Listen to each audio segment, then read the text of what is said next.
Have you ever sat in a quiet room and felt something deeper than silence? Not just stillness, but something heavy, something sad. Not fear, not anger, just a deep, aching loneliness. Now imagine living in that silence, not for a few minutes, not for an afternoon, but for weeks, months, even years. This is the hidden reality for millions of older adults. People just like you, people who once filled homes with laughter, who raised families, built careers, gave their best years to others, now find themselves sitting alone, day after day, forgotten, unvisited, unheard. And the saddest part? They are not just feeling lonely, they are dying from it. Not from a disease you can see, not from a heart attack or a fall, but from something much quieter, emotional neglect, silent grief, the pain of being invisible. They suffer behind closed doors. They fade slowly, with no one noticing. And by the time someone realizes, it is too late. But here is the truth. This does not have to be your story. And it does not have to be the story of someone you love. Because today, we are going to talk openly and honestly about why so many elders are suffering in silence, and more importantly, how we can stop it, together. Stay with me. This might be the most important conversation we have all year, because the silence ends today. This crisis is bigger than you think. When people think about problems older adults face, they usually think of medical bills, pills, or nursing homes. But there is something even more dangerous, and most people never see it. It is not cancer. It is not heart disease. It is chronic loneliness. It does not make noise. It does not show up on a test, but it is slowly taking the lives of millions of elders, quietly, painfully, and alone. Right now, in the United States, over 13 million older adults live by themselves. No spouse, no kids nearby, no regular visitors, just empty rooms and silence. But here is what is even more heartbreaking. Almost half of people over 60 say they feel lonely most of the time, not just on holidays, not just once in a while, but day after day, week after week. Think about that for a second. Half. That means if you know 4 elders in your neighborhood, 2 of them feel alone in their hearts, even if they never say a word. And this is not just about sadness. Loneliness is dangerous to your health. The U.S. Surgeon General recently said that loneliness is a public health crisis. Why? Because it raises your risk of dying early by up to 45%. That is worse than being overweight. It is worse than drinking too much. And even more dangerous than smoking a pack of cigarettes every day. Let that sink in. Loneliness is not just uncomfortable. It can shorten your life. Yet no one talks about it. No one warns you that retirement might bring silence. No one tells you how hard it is when friends pass away, when your children are too busy, when no one calls, and the days feel longer than ever. Here is the sad truth. People are not just dying from illness. They are dying from being forgotten, because the phone never rings, because the door never opens, because no one checks in anymore. And the worst part? This could have been stopped. This is not just happening in hospitals or faraway cities. It is happening on your street, in your building, maybe even in your own home. This is a silent crisis, but it does not have to stay that way. There is hope. And in the next chapter, we will talk about why elders stay silent, even when they are hurting. Why do elders stay silent, even when they are hurting? People often ask, why do elders not speak up when they are lonely or in pain? But that question shows a misunderstanding of an entire generation. Many of today's elders grew up in a very different world.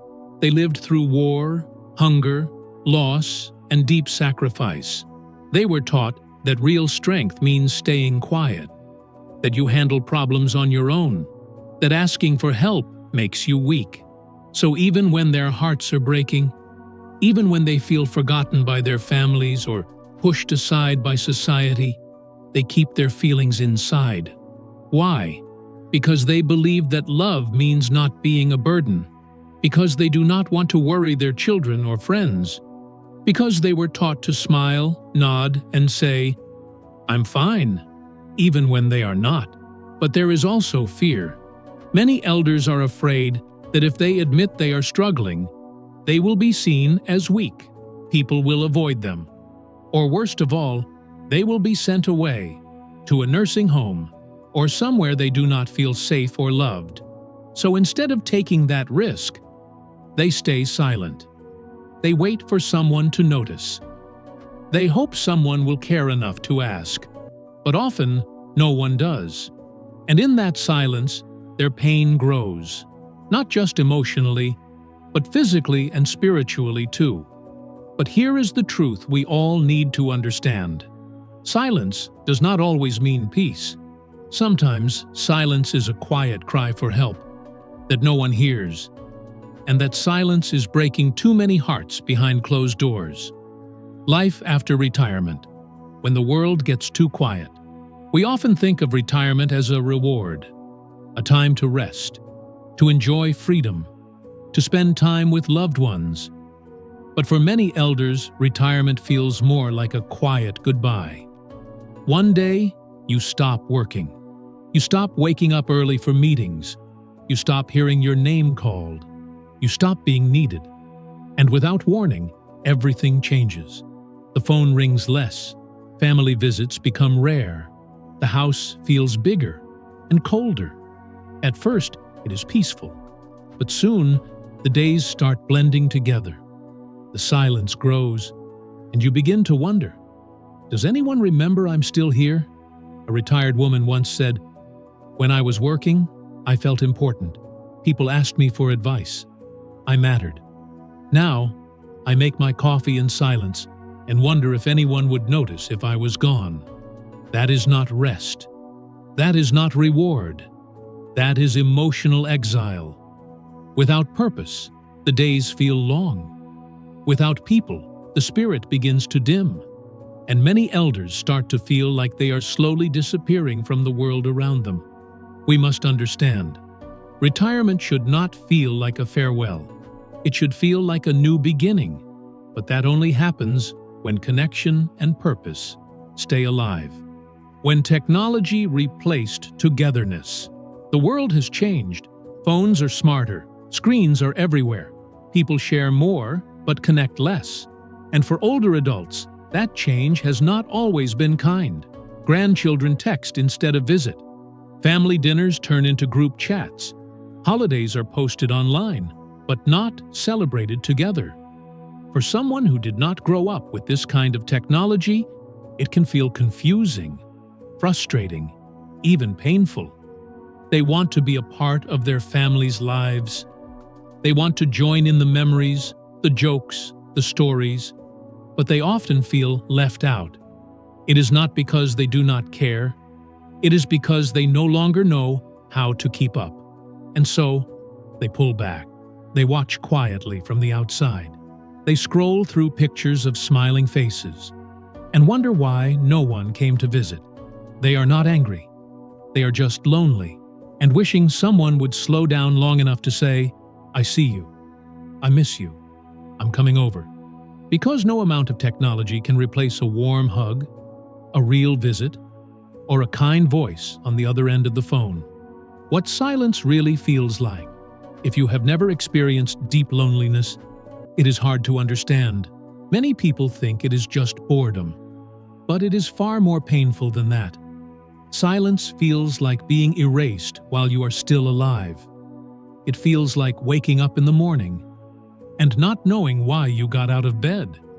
It feels like making meals for one every day, eating in silence, watching TV just to hear a voice, talking to yourself, because no one else is there to answer. Silence feels like walking through your own home and hearing nothing but the sound of a ticking clock.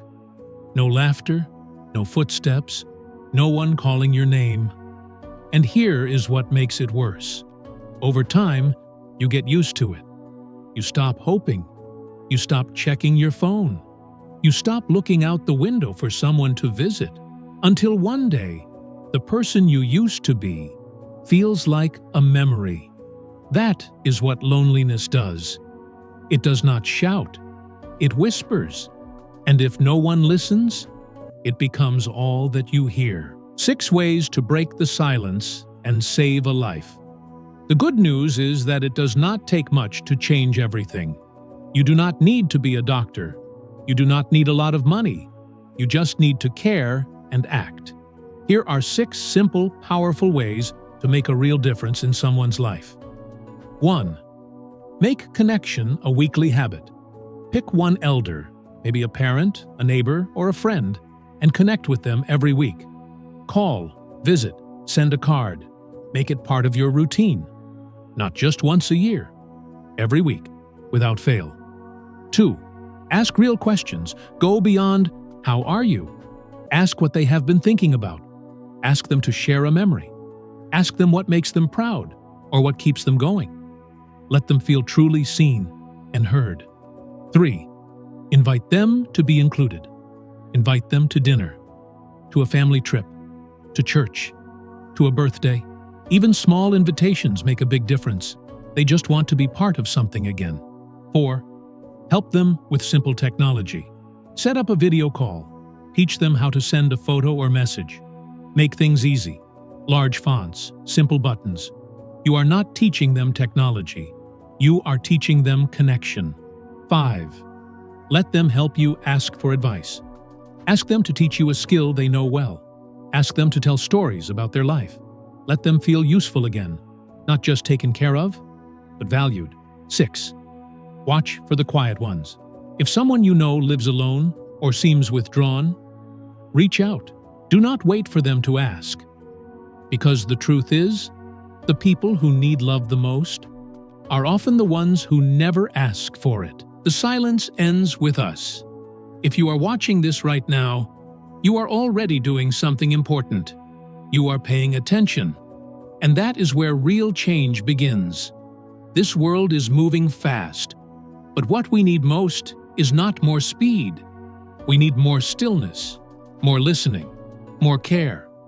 To every elder out there who feels invisible, you are not forgotten. You are not alone.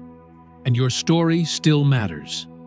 To every caregiver, son, daughter, neighbor, or friend watching this, you have the power to make someone feel seen again, to remind them they are still deeply loved.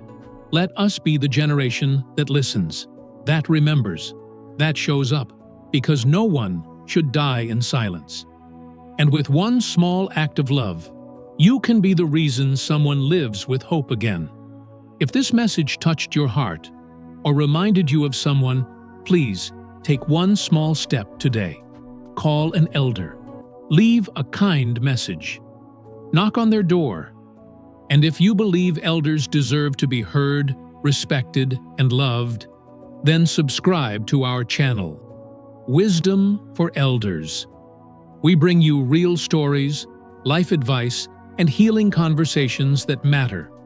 Like this video, share it with someone who needs to hear it, and subscribe to join this movement of kindness, care, and connection. Together, we can build a world where no elder dies in silence, and it starts with you.